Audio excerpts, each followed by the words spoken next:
Bismillahirrahmanirrahim. Assalamu alaikum dear students, how are you? I hope you'd be fine.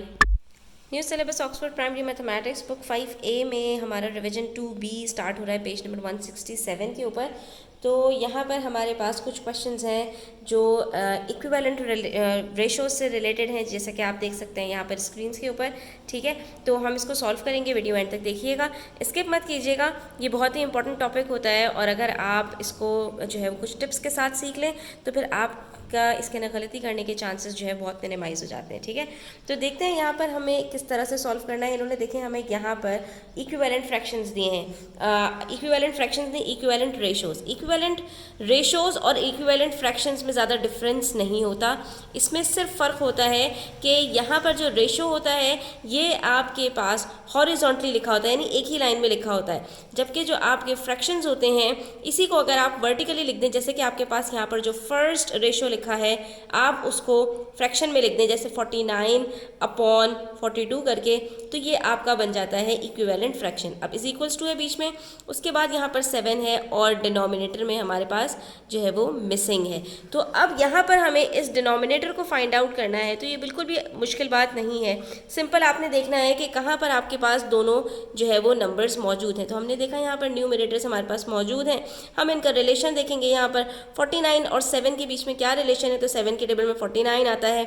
49 को अगर मैं divide कर दूं किससे, 7 से, तो हमारे पास 7 आंसर आ जाता है। तो जो ऑपरेशन हम ऊपर कर रहे होते हैं वही हमें नीचे करना होता है। तो यहाँ पर हमारे पास 42 मौजूद है, इसको भी हम क्या करेंगे, सेम वही जो हमने ऊपर किया है, यानी 7 से डिवाइड कर देंगे तो हमारे पास आंसर आ जाएगा, जो हमारा यहाँ पर इक्विवेलेंट फ्रैक्शन भी होगा और इक्विवेलेंट रेशो में जो मिसिंग नंबर है वो हमें पता चल जाएगा।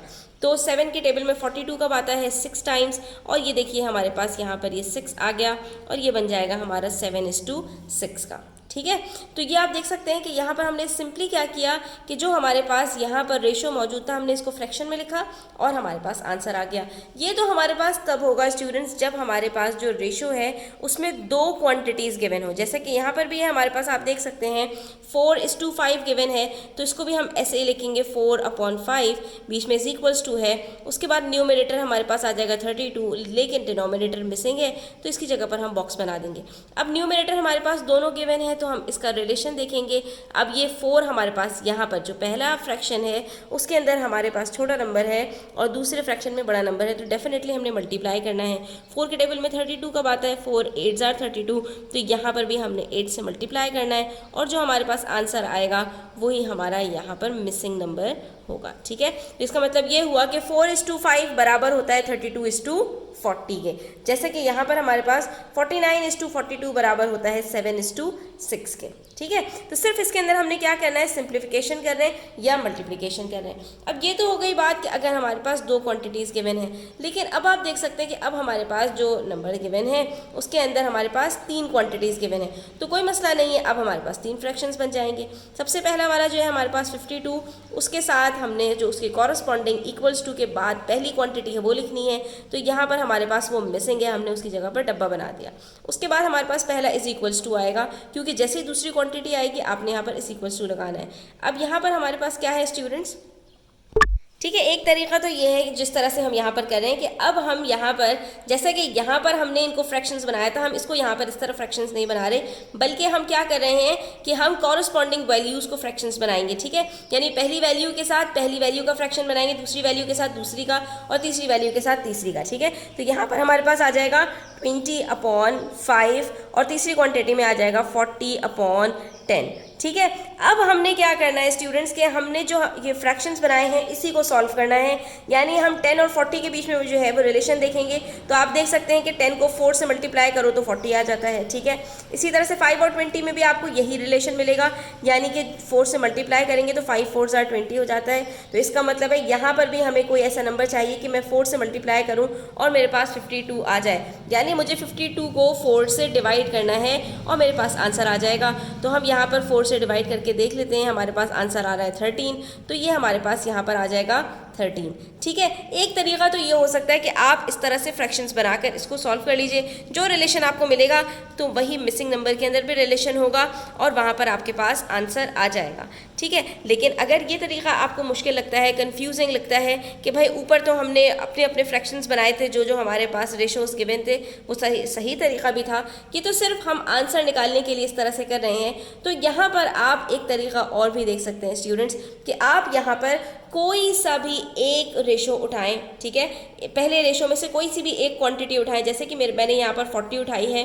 ठीक है, और इसी का जो कॉरस्पॉन्डिंग यानी कि इसके साथ की जो दूसरे जो आपके पास रेशो है उसके अंदर वैल्यू है, तो 40 हमारे पास पहले रेशो के अंदर लास्ट क्वांटिटी है, तो दूसरे रेशो में भी हम लास्ट क्वांटिटी को उठाएंगे और दोनों के बीच में हम रिलेशन चेक करेंगे। ठीक है, आप इसको इस तरह से करने के बजाय इस तरह भी कर सकते हैं, कोई भी एक क्वांटिटी उठाइए जिसमें दोनों क्वांटिटीज़ गिवन हो, दोनों रेशोज़ की क्वांटिटीज़ गिवन हो, और सिंपली आप क्या करें, इनका रिलेशन यहाँ पर ढूंढिए, तो आपको यहाँ पर नज़र आ जाएगा कि 40 और 10 के बीच में क्या रिलेशन है, कि यहाँ पर मैं 40 को अगर 4 से डिवाइड कर दूँ तो 10 आ जाता है, और 10 को 4 से मल्टीप्लाई कर दूँ तो 40 आ जाता है। ठीक है, तो अब यहाँ पर हमारे पास मल्टीप्लाई बाय 4 या डिवाइड बाय 4 का रिलेशन आ रहा है, यानी अगर हम दूसरे रेशो में से पहले रेशो में जाएंगे तो हमने मल्टीप्लाई करना है, और पहले रेशो से अगर दूसरे रेशो में आ रहे हैं तो डिवाइड करना है। तो यहाँ पर हमारे पास पहले रेशो के अंदर मौजूद है पहली क्वांटिटी, लेकिन दूसरे रेशो के अंदर पहली क्वांटिटी मिसिंग है, तो हमने बेसिकली लेफ्ट हैंड साइड से राइट हैंड साइड पर आना है।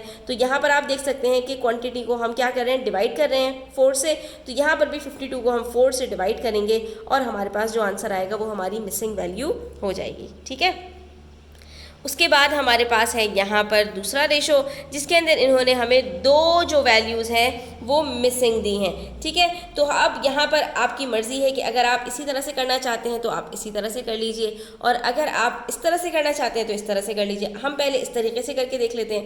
पहला रेशो मिसिंग है, डब्बा बना दिया, उसके नीचे कौन सी वैल्यू है, 6 है, हमने लिख दिया। उसके बाद दूसरा रेशो है 60 गिवन है, लेकिन उसकी जो दूसरी वाली वैल्यू है वो मिसिंग है, वो हमने यहाँ पर लिख दी।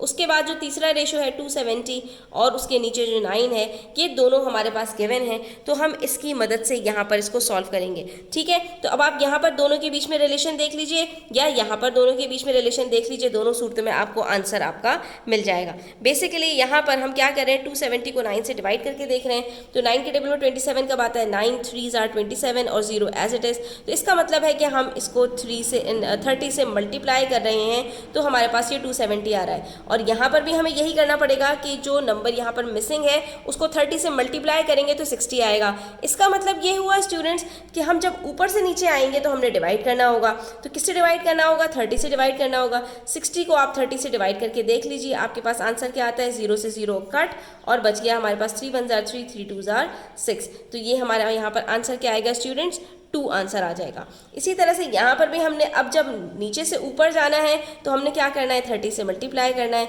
तो 6 3s are 18 और 0 इसके साथ लगा दिया तो आंसर आ जाएगा 180। तो इसका मतलब है यहाँ पर हमारे पास 180 आंसर आएगा और यहाँ पर हमारे पास 2 आंसर आएगा। अब आप चेक भी कर सकते हैं स्टूडेंट्स तीनों अपने रेशोज़ को कि 9 को जब 30 से मल्टीप्लाई कर रहे हैं तो 270 आंसर आ रहा है, 2 को जब 30 से मल्टीप्लाई कर रहे हैं तो 60 आंसर आ रहा है, और 6 को जब मल्टीप्लाई कर रहे हैं 30 से तो आंसर 180 आ रहा है। और जब इस तरफ से आप जाएंगे तो क्या करेंगे, तीनों चीज़ों को 30 से डिवाइड करके देखेंगे। 180 को 30 से डिवाइड करेंगे तो 6 आएगा, 60 को 30 से डिवाइड करेंगे तो 2 आएगा, और 270 तो आपको गिवन है कि 30 से डिवाइड करके ही 9 आपके पास आया है। ठीक है स्टूडेंट्स, तो ये हमारा यहाँ पर क्वेश्चन सॉल्व हो गया। उसके बाद हमारे पास जो दूसरा क्वेश्चन मौजूद है इस पेज पर वो है find the area of triangle ACD। यहाँ पर आपको एक फिगर दी गई है स्टूडेंट्स, जिसके अंदर आपके पास 3 ट्राइंगल्स मौजूद हैं। सबसे पहला ट्राइंगल ABC, दूसरा ट्राइंगल ACD और तीसरा ट्राइंगल ABD। ठीक है, ये 3 ट्राइंगल्स हैं। आपको किसका एरिया मालूम करना है, आपको मालूम करना है ACD का, यानी आपके पास ये वाला जो ट्राइंगल है जिसको मैंने शेड कर दिया, इसका आपको एरिया मालूम करना है। तो एरिया मालूम करने के लिए हमें क्या चाहिए होता है स्टूडेंट्स, हमें सिंपली हाफ कर देना होता है बेस और हाइट के प्रोडक्ट को। ठीक है, यानी हम ट्राइंगल का एक बेस लेते हैं, उसके बाद उसकी हाइट लेते हैं और उसको मल्टीप्लाई करके हाफ कर देते हैं, तो हमारे पास एरिया कैलकुलेट हो जाता है। अब ये वाला जो हमारे पास ट्रायंगल गिवन है, अगर मैं बेस ले लूँ ए डी को तो इसके कॉरस्पॉन्डिंग यानी इसके ऑपोजिट से यहाँ पर एक हाइट गिरेगी जो कि मुझे गिवन नहीं है। तो हमें कोई ऐसी क्वांटिटी उठानी है स्टूडेंट्स कि जो हमें गिवन हो।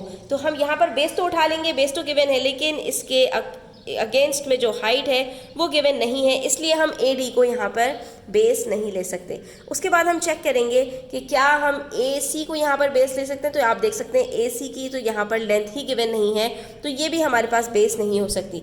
उसके बाद बारी आती है सिर्फ और सिर्फ सी डी की, तो ये हम यहाँ पर बेस ले सकते हैं क्योंकि यहाँ पर जो बेस है वो भी गिवन है और इसके ऑपोजिट में जो हमारे पास हाइट आएगी। अब आप देख सकते हैं स्टूडेंट्स कि ये जो हमारे पास बेस है इसके यहाँ पर हम जो हाइट निकालेंगे वो हाइट हमारे पास यहाँ पर निकल ही नहीं सकती क्योंकि इसके ऑपोजिट में हमारे पास जो लेंथ गिवन है स्टूडेंट्स वो हमारे पास वो ऑब्ट्यूज एंगल बन रहा है। ठीक है, यहाँ पर आप देख सकते हैं कि जब हम हाइट निकालने के लिए जाएंगे तो जो एंगल बन रहा है वो 90 डिग्री से बड़ा है। ठीक है, 90 डिग्री का एंगल यहाँ पर बनता, तो ये 90 डिग्री के एंगल से जब बड़ा है, ऑब्ट्यूज एंगल है, तो हमने ये बात सीखी है कि जब भी बेस के ऊपर ऑब्ट्यूज एंगल बनता है तो उसकी जो हाइट आती है वो हमारे पास ट्रायंगल के बाहर चली जाती है। तो इसकी जो हाइट आएगी हमारे पास स्टूडेंट्स वो कहाँ से आएगी, ये बेस है अगर तो हम इसको एक्सटेंड करेंगे पॉइंट बी तक और पॉइंट बी से हमारे पास जो पॉइंट ए के ऊपर परपेंडिकुलर बनेगा यानी बिल्कुल स्ट्रेट लाइन बनेगी कि एक एल बन जाए, तो ये हमारे पास जो है वो एंगल जो बन रहा होगा, तो ये जो हाइट आएगी ये हमारी हाइट होगी बेस सी डी की। ठीक है, तो हमारे पास यहाँ पर बेस क्या है स्टूडेंट्स, हमारे पास यहाँ पर बेस है सी डी और हाइट हमारे पास क्या है ए बी। इस चीज़ को आपने याद रखना है कि जब भी ट्राइंगल की बेस के ऊपर ऑब्ट्यूज एंगल होगा तो बेस हमेशा थोड़ा सा आगे जाकर जो ऑपोजिट आपके पास गिवन है वहाँ से परपेंडिकुलर होकर गिरेगी। ठीक है, तो अब जब हमें ये बात पता चल गई कि हमारी बेस क्या है और हाइट क्या है तो सिंपली हमने इनको आपस में मल्टीप्लाई कर देना है। सी डी की लेंथ भी हमें गिवन है 8 सेंटीमीटर्स, ए बी की लेंथ भी हमें गिवन है 5 सेंटीमीटर्स। हम इसको सिंप्लीफाई करेंगे, 2 1 जार 2, 2 4 जार 8, 4 5 जार 20, आंसर आ जाएगा हमारे पास यहाँ पर 20 सेंटीमीटर स्क्वायर। ठीक है, तो ये हमारा यहाँ पर एरिया क्या निकल कर आ रहा है इस ट्रायंगल ए सी डी का 20 सेंटीमीटर स्क्वायर्स। ठीक है स्टूडेंट्स, तो आई होप कि आपको ये क्लियर हुआ होगा। स्टिल कोई क्वेश्चंस हो, क्वेरीज हो, कमेंट सेक्शन में आप पूछ सकते हैं। Thanks for watching the video till the end. Take care, do subscribe my channel. अल्लाह हाफिज़।